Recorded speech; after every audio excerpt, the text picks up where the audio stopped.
میرا نام رابعہ ہے۔ میں ایک متوسط گھرانے سے تعلق رکھتی ہوں، مگر میری شادی بہت ہی اونچے گھرانے میں ہوئی تھی۔ میری سہیلیاں تو حسد کے مارے لال پیلی ہو رہی تھیں اور میں خوشی سے نڈھال، کیونکہ میرا شوہر بھی کسی فلمی اداکار سے کم خوبصورت نہیں تھا۔ گن گن کر میں نے یہ دن گزارے تھے۔ خیر وہ لمحہ بھی آ گیا جب میں اپنی کٹیا جیسے گھر سے نکل کر محل کی رانی بن گئی تھی۔ شادی کی سیج پر میرے شوہر نے ہمیشہ میرا ساتھ دینے کے کئی عہد و پیما کیے تھے۔ میں بہت خوش تھی، مگر کہتے ہیں نا، ہر پھول کے ساتھ ایک کانٹا بھی ہوتا ہے۔ ہر خوشی کی آغوش میں ایک ننھا سا غم بھی چھپا ہوتا ہے۔ اس بات کی مجھے سمجھ اپنی شادی کی صبح آئی تھی۔ مجھے اپنے گھر میں صبح دیر سے اٹھنے کی عادت تھی۔ میرا سسرال بھی کافی ماڈرن تھا۔ مجھے لگا تھا یہاں مجھ پر کسی قسم کی روک ٹوک نہیں ہوگی۔ میرے سسرال میں تھا ہی کون؟ ایک شوہر، ایک ساس اور ایک نند۔ اسی لیے میں گھوڑے گدھے بیچ کر سو رہی تھی جب اچانک ہمارے کمرے کا دروازہ کسی نے زور زور سے کھٹکایا، جیسے کوئی بھونچال آ گیا ہو۔ میرے شوہر بھی گھبرا کر اٹھ کھڑے ہوئے تھے۔ میں بھی آنکھیں ملتی اٹھ کر بیڈ پر بیٹھ چکی تھی۔ دروازے پر دستک بڑھتی ہی چلی جا رہی تھی۔ مصطفیٰ نے جلدی سے دروازہ کھولا تو سامنے میری نند لائبہ کھڑی تھی۔ وہ اپنے بھائی کو پیچھے کرتے ہوئے مجھ تک پہنچی تھی اور ایک ادا سے بولی، بھابھی آپ ابھی تک سو رہی ہیں؟ جلدی سے اٹھیے، مجھے آپ کے ہاتھ سے ناشتہ کرنا ہے۔ میری ساری دوستیں اپنی بھابھیوں کے ہاتھ سے ناشتہ کرتی ہیں۔ میں اس اچانک افطار پر گھبرا سی گئی تھی۔ لائبہ کے پیچھے ہی میری ساس بھی پہنچی تھیں۔ وہ لائبہ کو ڈانٹ رہی تھیں کہ یہ کیا بچپن ہے، ابھی تو بہو نے میٹھا بھی نہیں بنایا۔ تو لائبہ بولی، پہلے میٹھا بنا لیں، پھر بھابھی میرے لیے ناشتہ بنا لیں۔ پھر وہ بولی، بھابھی آپ 15 منٹ میں فریش ہو کر کچن میں آ جائیے، مجھے بہت بھوک لگی ہے۔ ساس اور نند کے جانے کے بعد میں نے مصطفیٰ کی جانب مطلب طلب نظروں سے دیکھا تھا۔ وہ اپنی بہن کی اس حرکت پر مسکرا رہے تھے۔ مجھے خوب تپ چڑھی تھی، اس لیے میں بولی، مصطفیٰ مجھے لائبہ کی یہ بات بالکل بھی اچھی نہیں لگی۔ اسے جا کر سمجھائیے کہ میں اس گھر کی بہو ہوں، ملازمہ نہیں۔ میری اس بات پر مصطفیٰ کے ماتھے پر بل پڑ گئے تھے۔ وہ کافی روکھے لہجے میں بولے تھے، رابعہ آج تو تم نے ایسی بات کر لی ہے، مگر میں دوبارہ تمہارے منہ سے ایسا کچھ نہ سنوں۔ لائبہ میری اولاد کی طرح ہے، ابو کے انتقال کے بعد میں نے اسے باپ بن کر پالا ہے۔ اگر تم نے آج کے بعد لائبہ کی کوئی بھی بات ماننے سے انکار کیا تو تمہیں ہاتھ سے پکڑ کر تمہارے میکے چھوڑاؤں گا، ہمیشہ ہمیشہ کے لیے۔ مصطفیٰ کی باتیں سن کر میری آنکھیں بھیگ گئی تھیں۔ کوئی نئی نویلی دلہن کے ساتھ یوں بھی کرتا ہے؟ بھلا میں فریش ہو کر کچن میں چلی گئی، جہاں لائبہ کی فرمائشوں کی لمبی لسٹ تیار تھی۔ میں نے اس کی مرضی کے مطابق سب کچھ بنا ڈالا۔ لائبہ مجھ سے عمر میں 1 سال ہی چھوٹی تھی۔ اتنی وہ بچی بھی نہیں تھی کہ اسے احساس ہی نہ ہوتا کہ نئی نویلی دلہن کے 100 طرح کے ارمان ہوتے ہیں۔ خیر پھر تو جیسے میں ہر چیز کی عادی ہوتی چلی جا رہی تھی۔ مجھے سمجھ میں آ گیا تھا کہ اس گھر میں لائبہ کا ہی سکہ چلتا ہے۔ میں بھی مصطفیٰ کی خاطر لائبہ کے ساتھ پیار سے پیش آتی تھی۔ ہماری شادی کو 4 ماہ ہو چکے تھے، مگر ابھی تک اللہ نے اولاد کی خوشی سے محروم رکھا تھا۔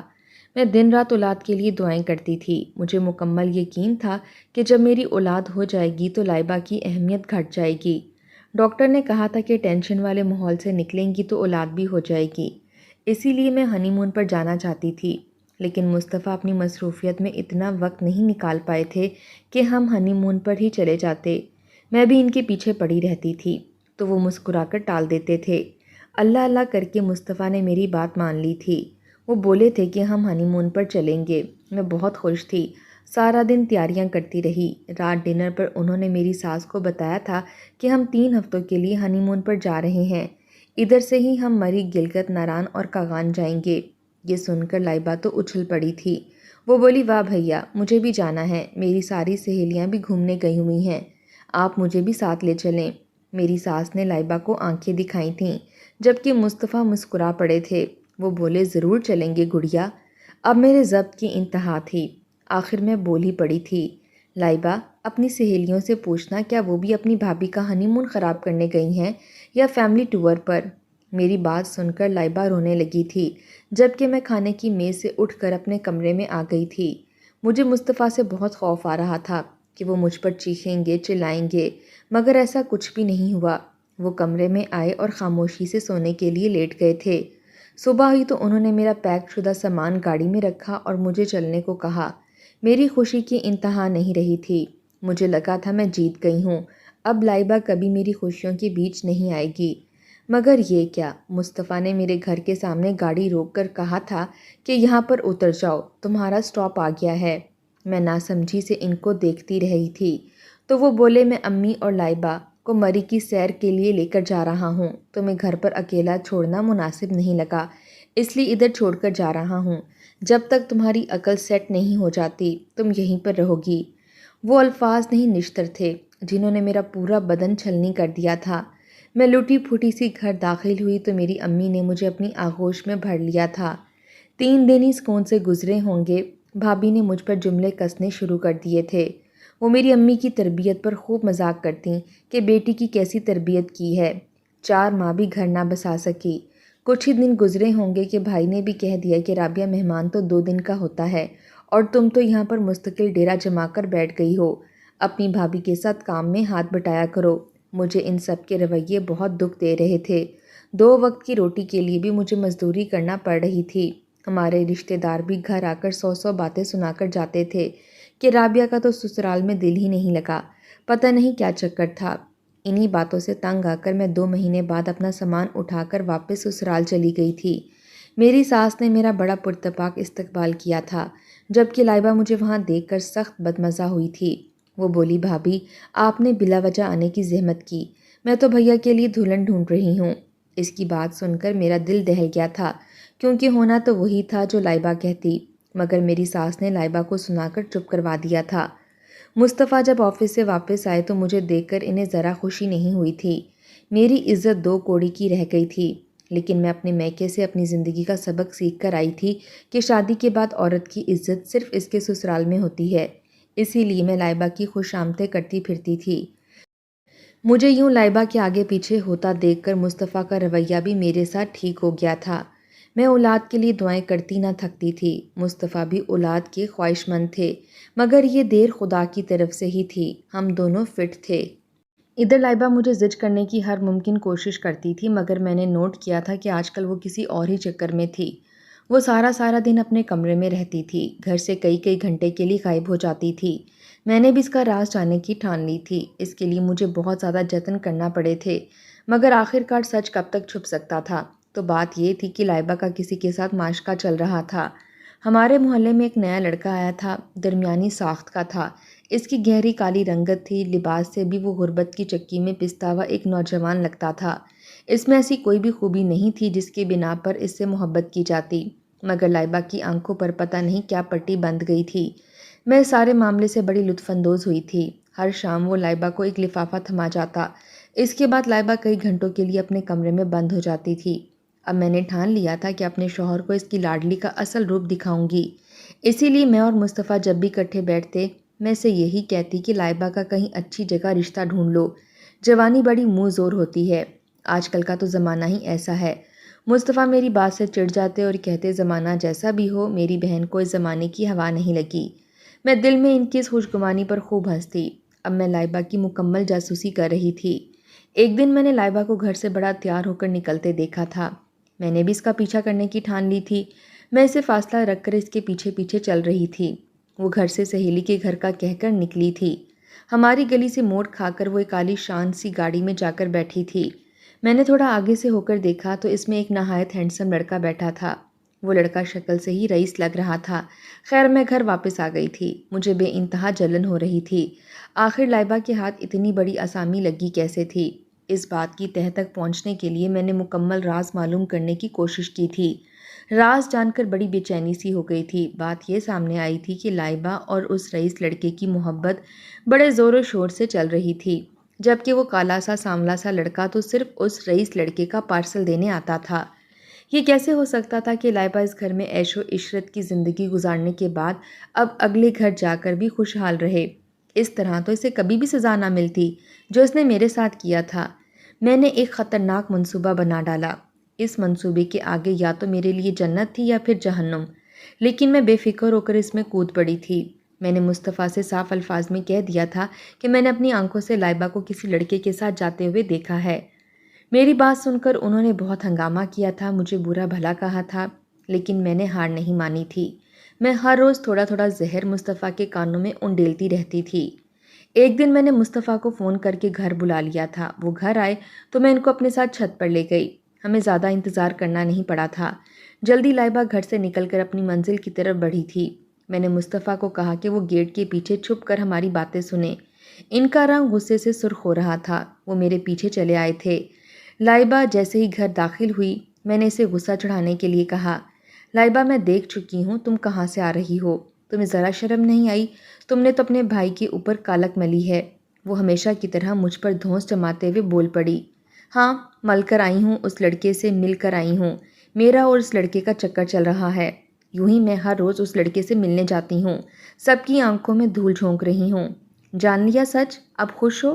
لیکن یہ سب جان کر بھی آپ کو کچھ حاصل نہیں ہونے والا، کیونکہ آپ کی بات پر کوئی یقین نہیں کرے گا۔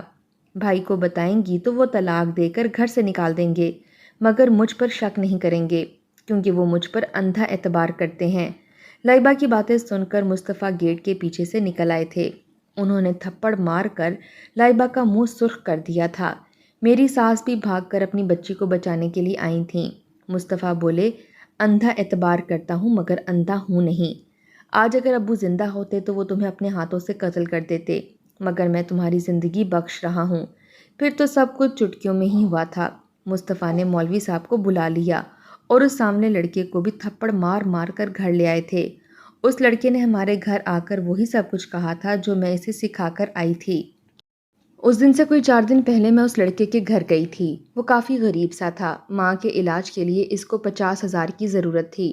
میں نے اس کو 1 لاکھ دے کر خرید لیا تھا۔ اس طرح اس نے وہی سب کچھ کہا جو میں اس کے منہ سے اگلوانا چاہتی تھی۔ یوں ان دونوں کا نکاح پڑھوایا جا رہا تھا۔ میں اس ڈرامے کی، جس کی میں ڈائریکٹر تھی، بڑی خوشی سے دیکھ رہی تھی۔ لائبہ ہاتھ جوڑ کر کہہ رہی تھی کہ بھیا میری بات سن لیں، میں دوسرے لڑکے سے محبت کرتی ہوں۔ اس بات پر تو مصطفیٰ کو مزید غصہ آ گیا کہ اس کی بہن کتنے لڑکوں کو جانتی ہے۔ میری ساس نے رو رو کر الگ کہرام برپا کیا ہوا تھا۔ خیر میری دلی تمنا پوری ہو گئی اور لائبہ کا منحوس سایہ میری زندگی سے ہمیشہ ہمیشہ کے لیے چھٹ گیا تھا۔ مجھے اس کا انجام سوچ سوچ کر ہنسی آتی تھی۔ اس نے شادی کے بعد میرے ساتھ بہت برا کیا تھا، اب اس کے ساتھ برا ہو رہا ہوگا۔ وہ تو لوگوں کے برتن مانجھ کر اپنا پیٹ بھرتی ہوگی۔ میری ساس لائبہ کے واقعے کے بعد بالکل ڈھل سی گئی تھیں اور میں شیرنی بن گئی تھی۔ اپنی ساس سے پورے گھر کے کام کروانے لگی تھی۔ انہی دنوں اللہ نے مجھے اولاد کی خوشی دی تھی۔ میں ماں بننے والی تھی تو مصطفیٰ کے دل سے بہن کا غم نکلا تھا۔ اب تو میں ان کی لاڈلی بیوی بن چکی تھی، ہر چیز میرے حکم پر ہوتی تھی۔ یہی سب تو میں چاہتی تھی۔ بلا وجہ لائبہ نے میرا اتنا قیمتی وقت ضائع کیا تھا۔ خیر اب تو گھر کے برتن تک میں اپنی ساس سے دھلواتی تھی۔ یوں میرے 8 مہینے پورے ہو چکے تھے۔ ادھر میرے آرام کے دن تھے، مگر میری ساس نے تو عجیب ڈرامہ شروع کر لیا تھا۔ کبھی ان کو چکر آ رہے ہوتے تو کبھی ان کا جی متلانے لگتا تھا۔ وہ سارا دن کیک کرتی رہتی۔ اب تو ان کا بیٹا بھی ان کے لیے فکر مند ہو رہا تھا۔ میری بھی حالت ایسی ہو گئی تھی کہ کام بھی نہیں ہوتا تھا، جبکہ میری ساس تو مکمل بیڈ ریسٹ پر تھی۔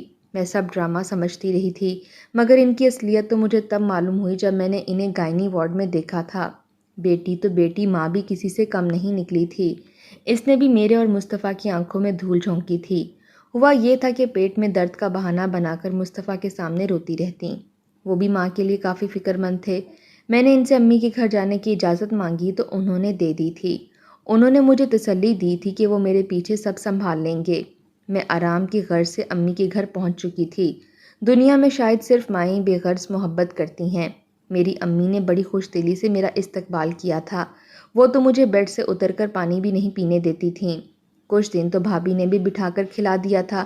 اب تو ان کی آنکھوں کے سامنے بھی اندھیرا چھانے لگا تھا۔ وہ مجھ سے بہانے بہانے سے کام کرنے کو کہتی تھیں۔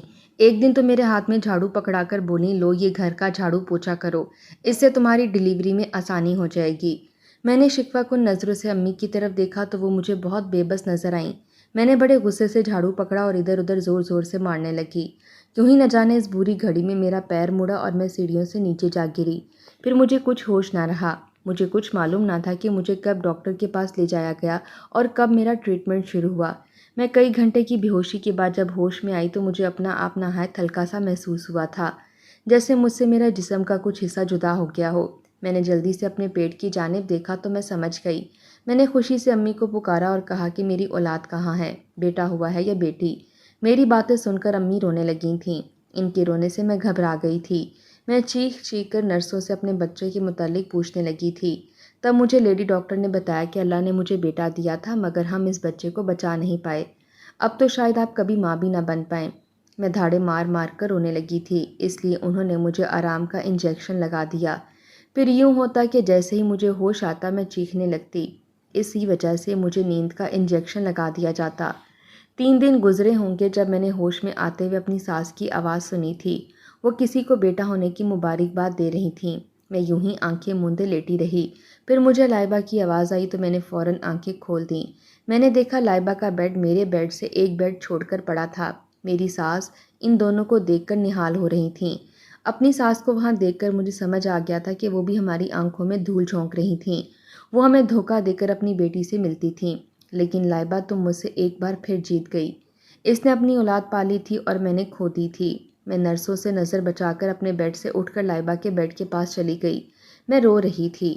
میں نے لائبہ سے کہا، تم نے شادی کے بعد میرے ساتھ بہت برا کیا تھا، میرے ساتھ بہت زیادتی کی تھی۔ جب میں نے تمہارا ساتھ تھوڑا سا برا کیا تو اللہ نے میری اولاد چھین کر فوراً بدلہ لے لیا، جبکہ تم تو آج بھی مسرور ہو۔ مجھے دیکھ کر وہ زرد پڑ چکی تھی، اس کی آنکھیں بھی بھیگ چکی تھیں۔ لائبہ بولی، بھابھی مجھے آپ ایک آنکھ نہیں بھاتی تھیں۔ میں چاہتی تھی کہ آپ میرے بھیا سے دور ہو جائیں، بھیا صرف اور صرف مجھ سے پیار کریں۔ اسی وجہ سے میں ہر ممکن کوشش کرتی تھی آپ کو زج کرنے کی تاکہ آپ بھیا کو چھوڑ کر چلی جائیں۔ آپ کے ساتھ میں نے جو کچھ بھی کیا اس کی سزا مجھے ملنی ہی تھی، اور میری بھی اور آپ کی زندگی تباہ ہو گئی۔ اور میرا شوہر مجھ پر ہر گھڑی شک کرتا ہے کہ میں کہیں اس لڑکے کے ساتھ بھاگنا چاہوں جس سے محبت کرتی تھی، اس لیے وہ مجھے مارتا ہے، مجھ سے لوگوں کے گھروں میں ملازمت کرواتا ہے۔ بھابھی اس دنیا میں ہر انسان کو اس کے جرم کی سزا ضرور ملتی ہے۔ میرا جرم اور نوعیت کا تھا جس کی مجھے سزا مل گئی، آپ کا جرم بہتان کا تھا، آپ نے مجھ سے میرے گھر والوں کا پیار بھی چھین لیا اور مجھ سے میری محبت بھی۔ اللہ نے آپ سے آپ کی محبت، آپ کی اولاد چھین لی۔